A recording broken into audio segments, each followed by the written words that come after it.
भगत धन्ना जी का जन्म मुंबई के पास धुआन गांव में एक जाट घराने में हुआ। उसके माता पिता पशुपालन करके अपना जीवन यापन करते थे। वह बहुत निर्धन थे। जैसे ही धन्ना बड़ा हुआ, उसे भी पशु चराने के काम में लगा दिया। वह प्रतिदिन पशु चराने जाया करता। गांव के बाहर ही कच्चे तालाब के किनारे एक ठाकुर द्वार था, जिसमें बहुत सारी ठाकुरों की मूर्तियां रखी हुई थी। लोग प्रतिदिन वहां आकर माथा टेकते व भेंट अर्पण करते। धन्ना पंडित ठाकुरों की पूजा करते, स्नान करवाते व घंटियां खड़काते रोज देखता। अल्प बुद्धि का होने के कारण वह समझ न पाता। एक दिन उसके मन में आया कि देखते हैं कि क्या है। उसने एक दिन पंडित से पूछ ही लिया कि आप मूर्तियों के आगे बैठकर आप क्या करते हो। पंडित ने कहा, ठाकुर की सेवा करते हैं, जिसने की मनोकामनाएं पूर्ण होती हैं। धन्य ने कहा, यह ठाकुर मुझे भी दे दो। उसने छुटकारा पाने के लिए पंडित ने कपड़े में पत्थर लपेटकर दे दिया। घर जाकर धन्य ने पत्थर को ठाकुर समझकर स्नान कराया और भोग लगाने के लिए कहने लगा। उसने ठाकुर के आगे बहुत मिन्नतें की। धन्य ने कसम खाई कि यदि ठाकुर जी आप नहीं खाएंगे तो मैं भी नहीं खाऊंगा। उसका यह प्रण देखकर प्रभु प्रकट हो गए। रोटी खाई व लस्सी पी। इस प्रकार धन्य ने अपने भोलेपन में पूजा करने और साफ मन से पत्थर में भी भगवान को पा लिया। जब धन्य को लगन लगी, उस समय उसके माता पिता बूढ़े हो चुके थे और अकेला नवयुवक था।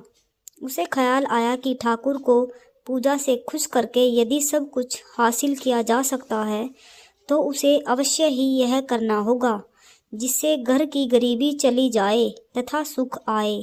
ऐसा सोचकर ही वह पंडित के पास गया।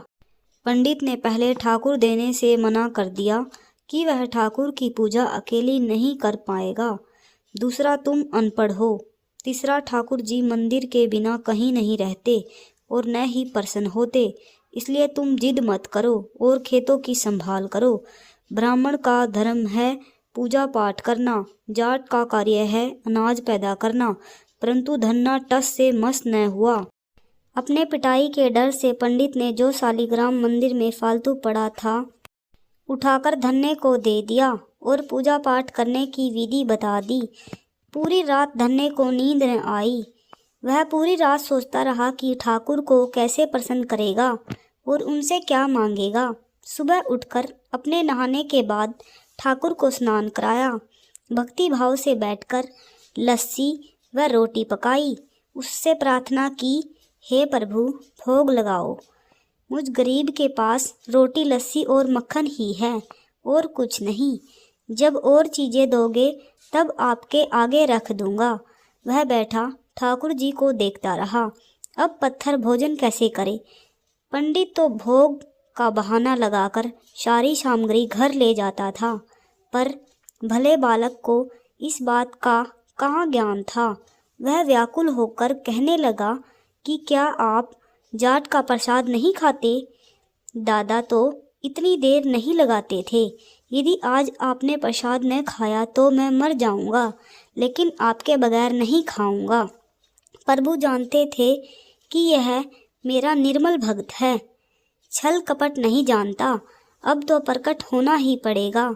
1 घंटा और बीतने के बाद धन्ना क्या देखता है कि श्री कृष्ण रूप भगवान जी रोटी मक्खन के साथ खा रहे हैं और लस्सी भी पी रहे हैं।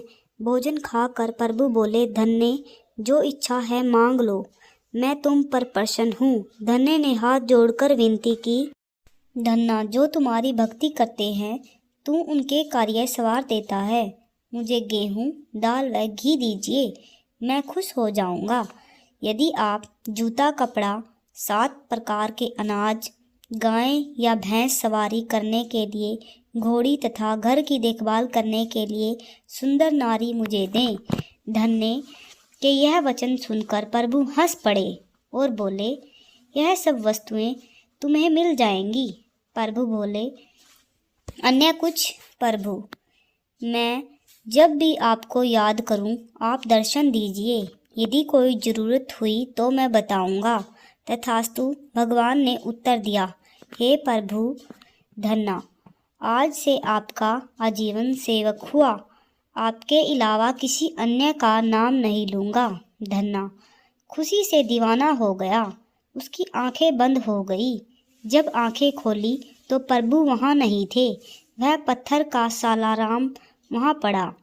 उसने बर्तन में बचा हुआ प्रसाद खाया, जिससे उसे 3 लोकों का ज्ञान हो गया। प्रभु के दर्शनों के कुछ दिन पश्चात धन्य के घर सारी खुशियाँ आ गई। एक अच्छे अमीर घर में विवाह हो गया। उसकी बिना बोई भूमि पर भी फसल लहराती गई। उसने जो प्रभु से मांगा था उसे सब मिल गया। किसी ने धन्य को कहा, चाहे प्रभु तुम पर प्रसन्न हैं, तुम्हें फिर भी गुरु धारण करना चाहिए। उसने स्वामी रामानंद जी का नाम बताया। एक दिन अचानक ही रामानंद जी उधर से निकले। भक्त धन्य ने दिल से उनकी खूब सेवा की और भिक्षा भी दी। रामानंद जी ने उनकी विनती स्वीकार कर ली और दीक्षा देकर धन्य को अपना शिष्य बना लिया। धन्ना भगत के नाम पर सुमिरन करने लगा। अगर आपको धन्ना भगत की यह कहानी अच्छी लगी हो तो प्लीज़ वीडियो को लाइक, शेयर एंड सब्सक्राइब ज़रूर कर देना। वीडियो देखने के लिए आपका बहुत बहुत धन्यवाद। हमारे चैनल पर ऐसे ही बने रहिए। वीडियो आगे देखने के लिए प्लीज़ चैनल को सब्सक्राइब कर लीजिए।